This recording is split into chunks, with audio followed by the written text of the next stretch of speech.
The night was quiet, except for the soft tapping of rain against the hotel windows. The lobby was warm and softly lit, the kind of place where travelers came and went without leaving much of a trace. Behind the reception desk sat a young woman, scrolling absent-mindedly through the reservation list and checking the clock every few minutes. It was close to midnight, and nights like this usually passed without much excitement. That's why she noticed him the moment he walked in. The man wasn't like the usual guests she saw. He was dressed neatly, in a tailored coat that looked expensive, but his eyes told a different story. They were sharp and restless, scanning the empty lobby as though expecting someone to appear behind him at any second. He carried only a small bag and an umbrella dripping with rainwater. When he approached the counter, his voice was calm but low, almost like he didn't want anyone else to hear him. "I'd like a room for the night," he said. She nodded and typed quickly, offering a polite smile. Something about him was unsettling, not in a threatening way, but in a way that made her curious. He had that presence people carry when they've seen too much, like life had pressed a weight on his shoulders that others couldn't see. He handed over cash instead of a card, and that small detail stood out. Most people who stayed at this quiet hotel in this small town use cards, but not him. She slid him the key card and said, "Your room is on the 3rd floor. Elevators to your left." He nodded without a word and walked away, his coat brushing softly against the polished floor. She watched him disappear into the elevator, wondering why he seemed so nervous. The lobby fell silent again, except for the rain. She shook her head, telling herself it was none of her business. Guests came in all shapes and moods. Maybe he just had a bad day. But a strange feeling lingered in her chest, a whisper of intuition telling her something wasn't right. An hour later, while she was arranging files at the desk, she heard footsteps behind her. Startled, she turned to see the man again, standing near the lobby entrance. He was on his phone, speaking in a hushed tone. His expression was tense, his shoulders stiff. She couldn't hear everything, but a few words reached her ears, words like safe and no time. He hung up quickly when he noticed her glancing over, giving a faint, polite smile as if to say, "Don't worry about me."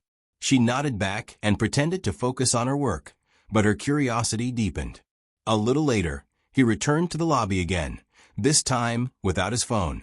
He walked slowly, pacing near the windows, glancing outside like he was waiting for someone.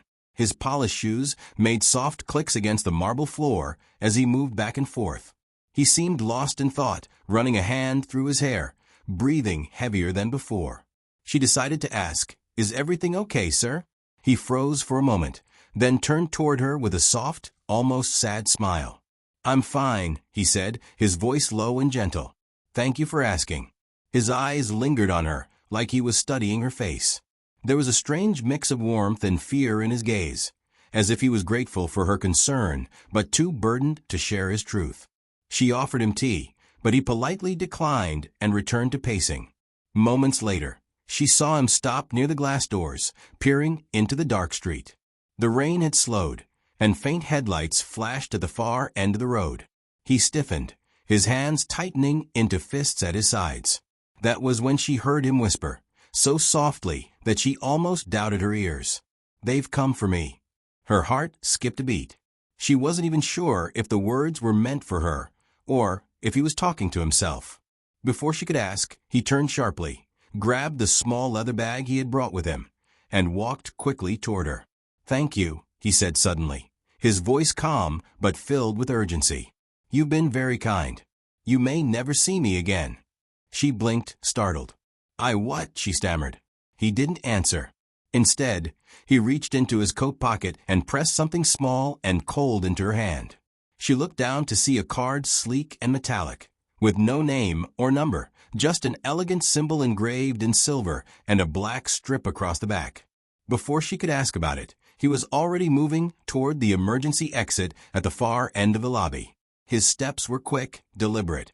He slipped out the back door and vanished into the rainy night. She stood there frozen, staring at the strange card in her hand. The room felt heavier, as though the quiet hotel had suddenly become the center of something far larger than she could imagine. Then the front doors swung open. Two men in dark suits strode in, their expressions sharp and focused. They moved with confidence, the kind of presence that instantly commanded attention. One of them approached the desk, flashing a badge too quickly for her to read. "Have you seen this man?" he asked, showing her a blurred photo on his phone. It was him, the guest from earlier. She hesitated, her heart racing. Something inside her screamed not to trust them. She swallowed hard and forced a calm expression. "No," she said softly. "No one like that checked in tonight." The man studied her face for a moment, as if trying to catch a lie. Then he exchanged a glance with his partner, and they both turned to leave. They didn't thank her or say goodbye. They just stepped back into the night as quickly as they had entered. She let out a shaky breath and sank into her chair, her hands trembling slightly. The metallic card still sat in her palm, cold and heavy, like a secret she wasn't ready to hold. Something deep inside told her this was just the beginning of something dangerous. She didn't know who that man was or why he was running, but one thing was certain: her quiet, predictable life had just changed forever. The rain outside had turned into a soft drizzle, the streets glistening under dim streetlights. The young woman behind the hotel desk couldn't focus on anything else but the metallic card resting in her hand. Its cold, smooth surface felt heavier than it should, like it carried a weight far beyond its eyes. She kept staring at the strange crest engraved on it, a simple, elegant design that looked like it belonged to something official, maybe even secret. Her thoughts kept circling back to the man's haunted expression and the way his voice had trembled when he whispered, "They've come for me." She slipped the card into her pocket just as the lobby doors opened again. Her heart jumped, but this time it was only a couple of soaked travelers looking for a place to escape the rain. She greeted them with a smile and checked them in, though her mind was elsewhere. Every sound from outside made her uneasy: the hum of engines, footsteps on the wet pavement, even the wind rattling the windows. She had no idea who those men in suits were, but the way they looked at her, the way they moved with silent authority, sent a chill down her spine. By the time her shift ended, it was nearly 3 in the morning. She closed the reception desk, double-checked the locks, and stepped out into the cool night air. The rain had stopped, but the streets felt eerily quiet. She wrapped her coat tighter around herself and hurried down the block toward her small apartment. As she walked, she couldn't shake the feeling of being watched. She glanced over her shoulder once, then again. A black sedan was parked across the street, its tinted windows reflecting the glow of a street lamp. Maybe it was just a coincidence, she told herself. Maybe she was overthinking. She walked faster. By the time she reached her apartment, her nerves were frayed. She double-locked the door, closed all the curtains, and collapsed onto her couch. The mysterious card was still in her pocket. She took it out and studied it again under the warm glow of her lamp. The crest looked like a stylized bird with outstretched wings, and the barcode on the back seemed oddly complex, like it wasn't meant for an ordinary scanner. She thought about throwing it away, pretending none of this had happened, but something stopped her. That man, whoever he was, he had trusted her enough to hand her this card. Why? Sleep didn't come easily that night. She drifted off sometime before dawn, but it was restless. Every noise outside jolted her awake. She dreamed of faceless men in suits and long black cars circling her building. The next morning, she forced herself to go to work as usual. She didn't want to draw suspicion. Everything seemed normal at first: the hum of a lobby, the smell of fresh coffee, the sound of suitcases rolling across the polished floor. But around noon, she noticed the same black sedan from last night parked a short distance away. This time, there were 2 men sitting inside, watching the hotel entrance. She recognized them. They were the same men who had come in asking about the guest. Her heart pounded. She tried to act normal as she worked the desk, smiling at guests and answering calls, but she could feel their eyes on her. By late afternoon, she stepped into the staff lounge to take a break. She sat down, pulled out her phone, and searched the news out of pure curiosity.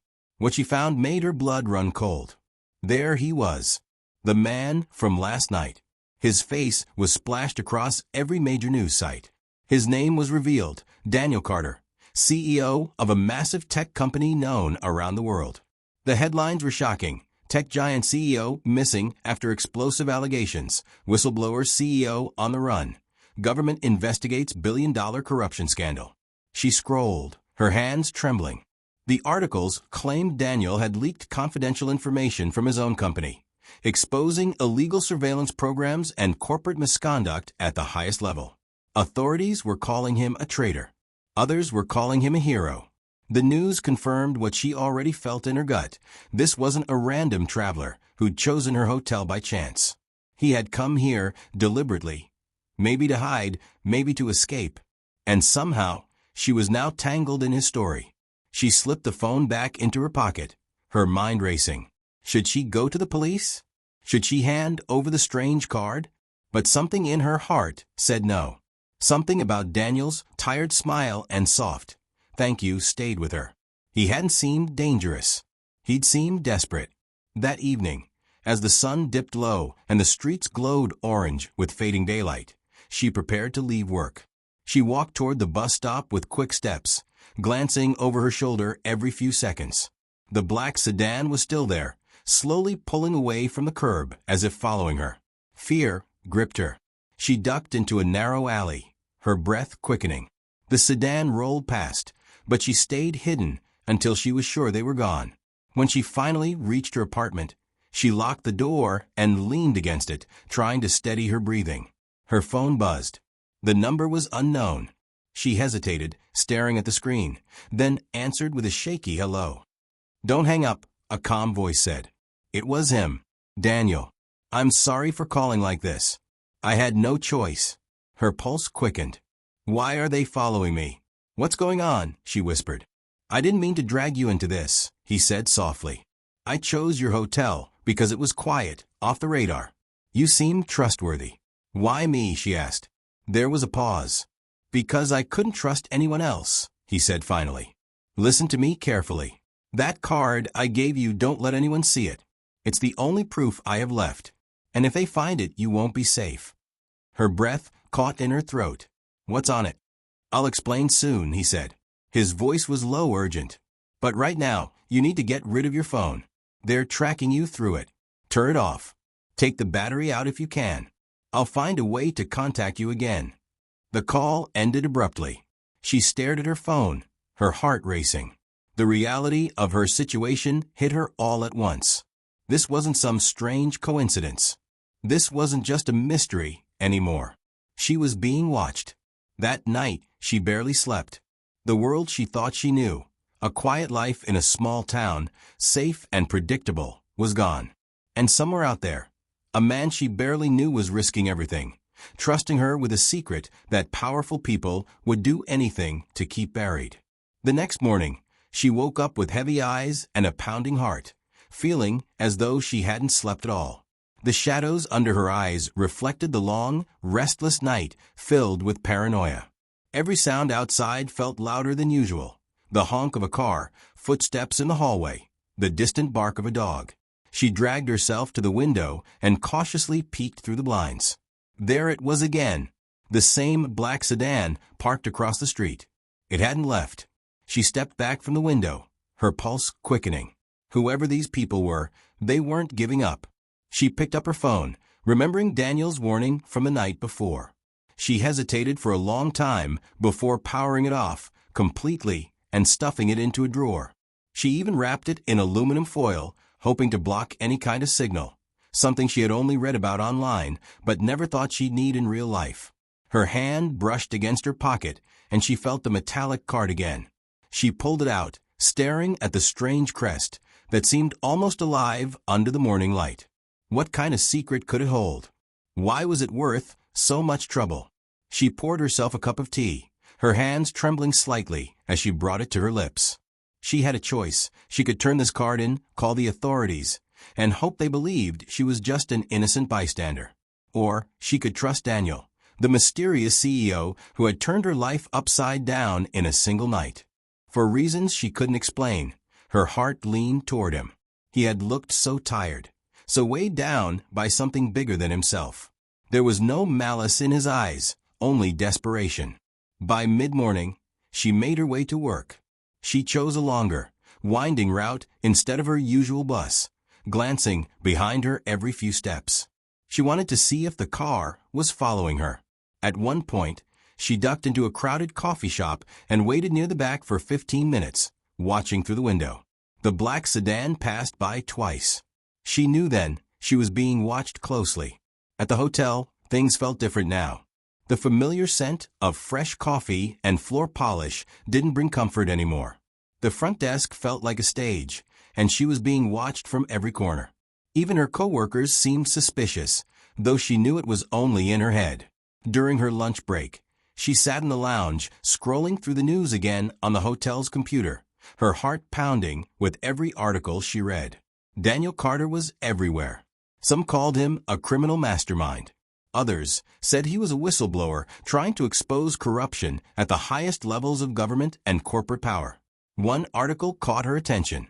It said Daniel had disappeared 2 weeks ago after attending a private board meeting. No one knew where he had gone, but investigators claimed he had stolen highly classified digital evidence from his own company. There was speculation he had foreign contacts, and some even labeled him a traitor.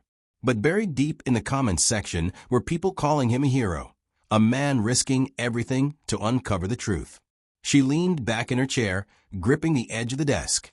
Was that what the card in her pocket contained? Was she holding the very evidence people were hunting him for? Suddenly, her phone buzzed, a strange occurrence since she had turned off and left it behind. This wasn't her personal phone. It was the hotel's front desk line. She picked up slowly, her heart racing. A low, calm voice came through. "It's me." Her breath caught. "Daniel," she whispered. "Yes. Listen carefully. We don't have much time." His voice was steady, but she could hear exhaustion behind every word. "I need you to trust me. Don't talk to anyone about the card. Don't let them see fear in your eyes. Just act normal." She swallowed hard, glancing around the empty lounge. "They're watching me," she said softly. "I know," he replied. "That's why I need your help. I'll send someone to get you. It won't be safe for you to stay there much longer." "Why me?" she asked suddenly, her voice breaking slightly. "You could have gone to anyone, someone who knew you, someone with power." "Why me?" There was a long pause on the line. When he finally spoke, his voice was softer. "Because I couldn't trust anyone else. And you were kind to me when I was invisible." Her throat tightened.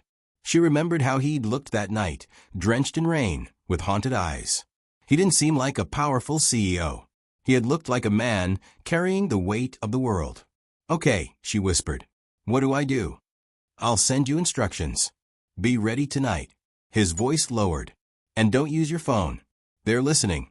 The line clicked dead. She sat frozen for a moment, the dial tone buzzing in her ear. She put the phone down, her hands trembling. Fear gripped her chest, but so did something else, a strange sense of responsibility. She wasn't sure why, but she wanted to help him. That night, she decided not to go straight home. She walked around the city instead, her hood pulled up, blending in with the crowds. The rain had started again, light but steady. The streets glistened under the neon lights of corner shops and flickering signs. Every few blocks, she glanced behind her. The black sedan was still there, never too close, but always in view. It felt like a game of cat and mouse, but she was the mouse who didn't know where to run. She ducked into a quiet side street and slipped into a small convenience store, pretending to browse the aisles. She watched from the reflection in the window as the car parked at the end of the block. 2 men stepped out, scanning the street. Her chest tightened. She needed to leave, fast. She grabbed a small snack from the counter, paid quickly, and slipped out the back exit into another alley. She ran. Her shoes splashed through puddles as she weaved through narrow streets, trying to lose them. Her breath was ragged, her heart thundering in her ears. She reached a dark corner and pressed herself against the wall, her breath catching in her throat as the sound of footsteps echoed nearby. She held her breath, clutching the metallic card in her pocket, as if it could somehow protect her. The footsteps faded. She stayed there for a long moment, trembling. Finally, she dared to peek around the corner. The men were gone, and the car had vanished. She was alone for now. She made her way home through back streets, careful to avoid the main roads. When she finally stepped inside her apartment, she locked the door and slid down against it, tears welling in her eyes. Her safe, ordinary life had been shattered, and somehow she was now part of a dangerous story she barely understood, a story about power, secrets, and a man who seemed to trust her more than anyone else in the world. She held the metallic card in her palm, staring at it as if it would speak. What could possibly be on this piece of metal that was worth so much fear? The following day began with a heavy sky, gray clouds hanging low over the city. The rain hadn't stopped. It had only turned to a cold drizzle, soaking the streets and muffling the usual hum of traffic. She moved cautiously, sticking to side roads and scanning every corner before stepping out. There was no sign of the black sedan that had been shadowing her for days, but the absence of it didn't bring relief. If anything, it made her more uneasy. She kept the metallic card in the inside pocket of her coat, zipped tight against her chest. The weight of it felt unbearable now, like she was carrying something that didn't belong to her, something that could change everything if it fell into the wrong hands. When she arrived at work, the hotel felt different. The calm, welcoming atmosphere she once loved now felt like a stage, every guest and passerby a potential threat. She couldn't help but study each person who walked through the lobby. Were they just tired travelers? Or were they watching her, waiting for her to slip up? By midday, she decided to take an early break. She grabbed a cup of coffee and sat in the corner of the staff lounge, her hands wrapped tightly around the cup as though its warmth could calm her nerves. She had so many questions swirling in her mind. Who exactly was Daniel Carter? Why was he risking everything to expose his own company? And why had he chosen her, a stranger, someone ordinary and invisible, to help him? She was pulled out of her thoughts when her phone buzzed. It wasn't her personal phone, but the hotel staff line, ringing with a soft, steady tone. She hesitated before answering. "Hello." "It's me," said the familiar voice, calm yet urgent. Her chest tightened. "Daniel, I'm sorry for this, but you need to leave work early. It's not safe for you there anymore." She glanced around instinctively, lowering her voice. "What do you mean? They know you have something of mine. They've already started watching the hotel more closely. I can't protect you if you stay there." Her stomach dropped. She looked around again, trying not to be obvious. "What do I do?" "Finish your shift like normal," he said, his voice steady, like someone used to giving orders under pressure. "Go home. Pack light. Only essentials. I'll send someone for you tonight." "Daniel," she whispered, gripping the edge of the desk tightly. "Why is this happening? Why are they after you?" There was a pause on the other end. Then, in a low voice, he said, "Because I told the truth. And now, powerful people want me silenced." The line went dead. She stared at the phone, her pulse racing. She wanted to ask him more about the card, about the truth he claimed to have uncovered. But there was no time. All she could do was follow his instructions. That evening, she left work exactly on time, forcing herself to smile and wave at her coworkers like nothing was wrong. Her steps were measured, steady, but inside her heart pounded like a drum. She scanned the streets as she walked, half expecting to see the black sedan again. It was there, parked 2 blocks away, its tinted windows reflecting the orange glow of the streetlights. She didn't look at it directly. She didn't want to show she'd noticed. Instead, she turned a corner casually and kept walking. She took the long way home, weaving through small streets, crossing the road at random intervals, ducking into small shops, doing everything she could to make it harder for anyone to follow her.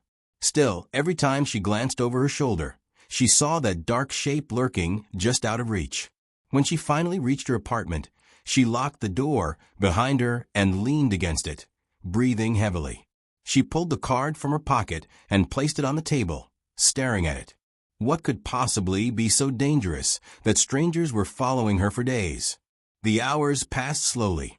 She sat in the dim glow of her lamp, a bag half-packed on her bed. A sweater, a pair of jeans, some cash, and a few essentials were all she dared to bring. She left her phone behind, as Daniel had instructed, afraid that keeping it on her would lead them right to him. As midnight approached, a knock echoed through her apartment. It was soft but deliberate. Her breath caught in her throat. She froze for a moment before cautiously stepping to the door. "Who is it?" she whispered. A pause. Then a voice calm and quiet. "Daniel sent me." Her heart pounded. She opened the door just enough to see a man standing in the hallway. He wasn't dressed in a suit like the men who had been following her. Instead, he wore a plain hoodie, jeans, and a baseball cap pulled low. He looked ordinary, but his eyes were sharp, scanning the hallway like he'd done this 100 times before. "You need to come with me," he said. "Now." She hesitated. "How do I know I can trust you?" The man reached into his pocket and handed her something. It was a small piece of paper with a handwritten message. "You can trust him. D." She exhaled shakily, grabbed her bag, and followed him into the night. They didn't speak as they moved through the dark streets. The man led her down side roads and alleys, avoiding main intersections. At one point they stopped, ducking behind a dumpster as a black SUV rolled past slowly, its headlights sweeping over the walls like searchlights. "They're looking for you," he whispered. Her stomach twisted. After what felt like an hour of weaving through darkened streets, they reached a nondescript building on the edge of the city. The man unlocked a heavy door and ushered her inside. It was a warehouse, empty except for a single table, a laptop, and a few chairs. Daniel was there, standing near the table. He looked even more exhausted than she remembered. His neatly pressed suits were gone, replaced with dark clothes that made him blend into the shadows.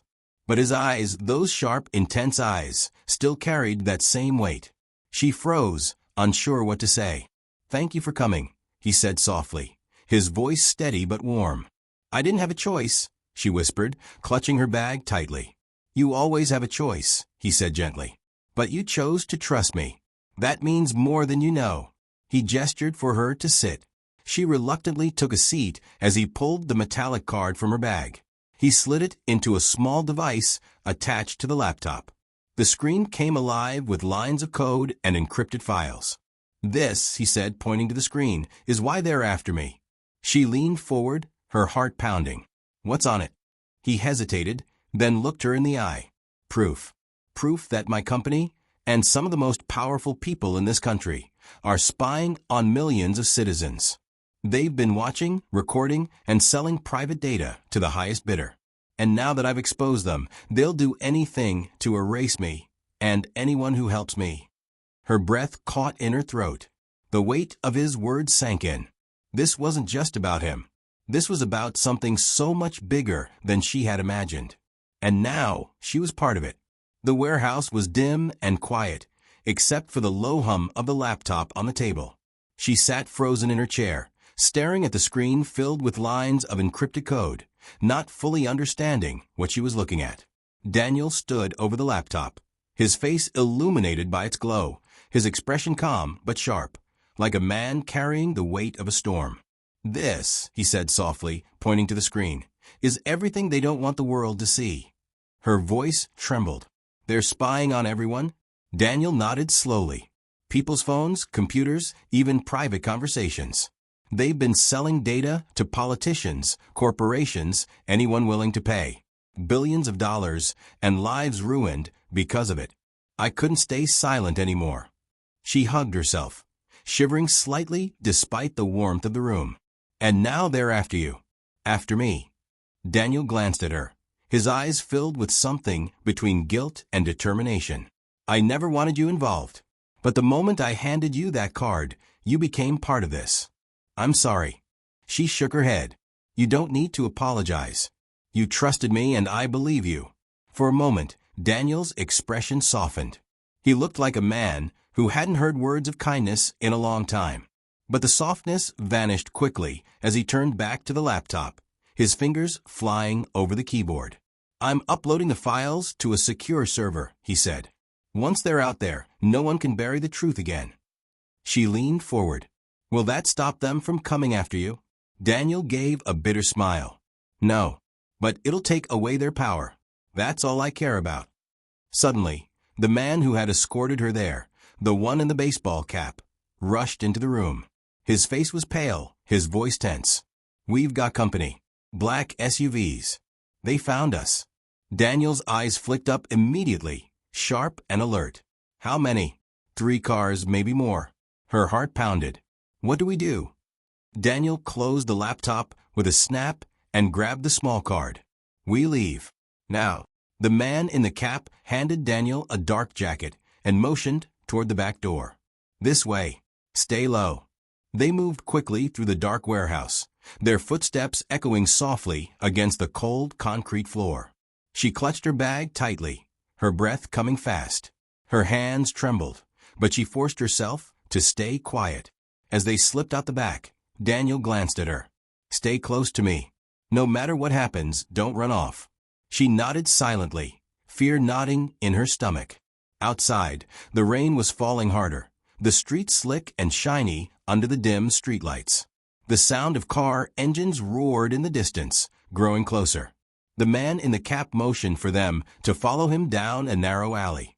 They ran, their footsteps splashing through puddles, the cold rain soaking through their clothes. Behind them, headlights swept across the street. Voices echoed sharply, men shouting orders. Go, Daniel hissed, grabbing her hand and pulling her forward. They sprinted through a maze of alleys and backstreets, weaving between dumpsters and parked cars. Her chest burned with every breath, her heart racing faster than it ever had before. The rain blurred her vision, but Daniel never let go of her hand. He moved with the precision of someone who had done this before, leading her through shortcuts and hidden paths. Suddenly, a black SUV screeched around a corner, cutting them off. Back, the man in the cap shouted, pulling a small object from his pocket. He threw it on the ground, and a thick cloud of smoke burst into the air, swallowing the alley in a gray haze. She coughed, covering her mouth and nose as Daniel guided her through the smoke, his grip firm but reassuring. They turned sharply into another narrow street, ducking behind a row of trash bins. Stay down, Daniel whispered, his voice low but steady. They crouched in silence as footsteps and shouts filled the air. Flashlights cut through the smoke, beams sweeping dangerously close. Her heart pounded, so loud she was certain they would hear it. For what felt like an eternity, they stayed hidden. Finally, the voices grew fainter, and the sound of car engines faded. Daniel exhaled slowly. We're not safe yet. Let's move. They slipped away through another backstreet, moving quickly but quietly. The rain washed away some of her fear, cooling her flushed cheeks, but her body was still trembling. She couldn't believe this was her life now, running through dark alleys, hunted by men she didn't even know. After what felt like hours, they reached a rundown building that looked abandoned. Daniel pushed open a side door and ushered her inside. The room was empty except for a table, a couple of chairs, and some dusty boxes. It was dark, but safe, at least for now. She collapsed into a chair, her body shaking from adrenaline. Daniel crouched beside her, his face calm but tired. You okay? He asked softly. She nodded shakily. I think so. You did well, he said, his voice low and reassuring. Most people would have panicked. She gave a nervous laugh. I think I did panic. Daniel smiled faintly. You stayed with me. That's what matters. The man in the cap entered, locking the door behind them. We bought some time, but not much. They'll regroup. Daniel stood, pulling out the small metallic card again. Then we finish this now. The files are ready to send. Once they're out, their power over me, over everyone, will crumble. She watched him connect the card to a small device, his fingers moving swiftly. Where are you sending it? She asked. To every journalist I trust, every independent investigator. Once this goes live, they can't bury the truth. Her hands gripped the edge of the table tightly. What happens to us after that? Daniel paused, glancing at her. They'll come after me harder. But you, his eyes softened. You're innocent. Once the truth is out, I'll make sure you're safe. A lump formed in her throat. She wanted to believe him, but deep down, she knew there was no going back. She had seen too much. She was part of this now, whether she liked it or not. The man in the cap spoke quietly, his voice tense. We'll need a plan to get you out of the city once this drops. They'll send everything they have. Daniel nodded. We'll make it. Suddenly, her phone, left behind and turned off, flashed in her mind. A chill ran through her. "Daniel," she whispered, "if they're tracking my phone, they know where I live." Daniel froze for a moment, then grabbed his jacket. "Then we have even less time than I thought. Once this goes out, we move. No stopping." He glanced at her, his expression steady but filled with determination. "I promised you I'd keep you safe. And I will." The weight of his words settled over her like a blanket. She didn't fully understand why he trusted her, why he'd chosen her of all people. But she knew one thing. This man wasn't just a CEO on the run. He was a fighter, and he was willing to risk everything for the truth. And now so was she.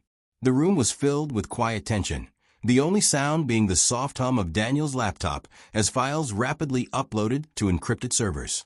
She sat close by, her hands clenched together in her lap, heart pounding. She couldn't stop glancing at the dusty window, half expecting headlights to sweep across it any second. She swallowed hard, her pulse racing faster. It felt like they were counting down the seconds to a storm they couldn't escape. She wrapped her arms around herself, trying to quiet her trembling. Suddenly, the screen flashed green. A soft tone rang from the laptop. "It's done," Daniel whispered. He leaned back in his chair and let out a breath he'd been holding for what seemed like forever. "The files are live. Journalists, investigators, and news outlets all over the world have them now. It can't be stopped." For a moment, the weight in the air shifted. She felt a strange mix of relief and fear. The truth was out, but that also meant their enemies had nothing left to lose. Daniel closed the laptop and looked at her with a small, tired smile. "It's over." Before she could respond, the man at the door spoke urgently. "We need to move. Now." They grabbed their things, moving quickly through the shadows of the abandoned building. Daniel kept close to her, his hand lightly guiding her as they slipped out a side exit into the cold, wet night. The city was quiet, but not peaceful. The streets were empty, the rain steady, and every dark corner felt like a threat. They moved swiftly, taking alleys and side streets, trying to stay invisible. Halfway down a narrow road, headlights suddenly flared behind them. A black SUV roared into view. "Run," the man in the cap shouted. They sprinted through the rain-slicked alley, their footsteps splashing through puddles. Her lungs burned, her breath ragged, but adrenaline pushed her forward. Daniel stayed close, his hand gripping hers firmly, never letting go. They darted into another street, only to be met by another SUV blocking their path. Men in suits stepped out, their dark silhouettes illuminated by the vehicle's lights. The man in the cap turned sharply, leading them down a flight of stairs toward a service tunnel. "This way." The tunnel was damp and smelled of rust, but it gave them cover. They ran through it, the sound of footsteps echoing off the walls. Daniel was calm but firm, his voice steady as he urged her to keep going. "We're almost there," he said softly. "Just a little further." When they emerged on the other side, they were in an industrial area filled with shipping containers and warehouses. A single black van waited for them, engine running. They climbed inside, breathless and soaked from the rain. The driver, a woman with sharp eyes and a calm demeanor, nodded at Daniel. "You did it." Daniel nodded. "It's out. Everything." She gave a small smile. "Then hold on." The van roared to life, speeding through the maze of containers and down a back road. Behind them, headlights appeared. SUVs gave chase, but the driver maneuvered like she knew every street, every shortcut. They weaved through side streets, alleys, and underpasses until finally, the pursuing cars vanished from sight. For the first time all night, she felt like she could breathe again. She slumped back against the seat, her body shaking from adrenaline. Daniel sat beside her, silent, his expression unreadable. After a while, she spoke softly, her voice shaky. "Is it really over?" Daniel glanced at her, his eyes soft but tired. "The truth is out. They can't silence it anymore. That was the point of all this." He paused, looking out the window at the rain. "But no, for me, it's not over. Not yet." She frowned. "What do you mean?" "They'll come for me," he said quietly. "They'll try to bury me to discredit the truth. But you're safe now. You don't have to run anymore." Tears welled in her eyes, though she wasn't sure why. Maybe it was relief, or maybe it was knowing he was willing to risk everything, even his life, for something so much bigger than himself. "Why did you trust me?" she whispered. Daniel looked at her for a long moment before answering. "Because you saw me when no one else did. When I walked into that hotel, I wasn't a CEO, I wasn't a fugitive. I was just a man. And you treated me like one. I knew I could trust you."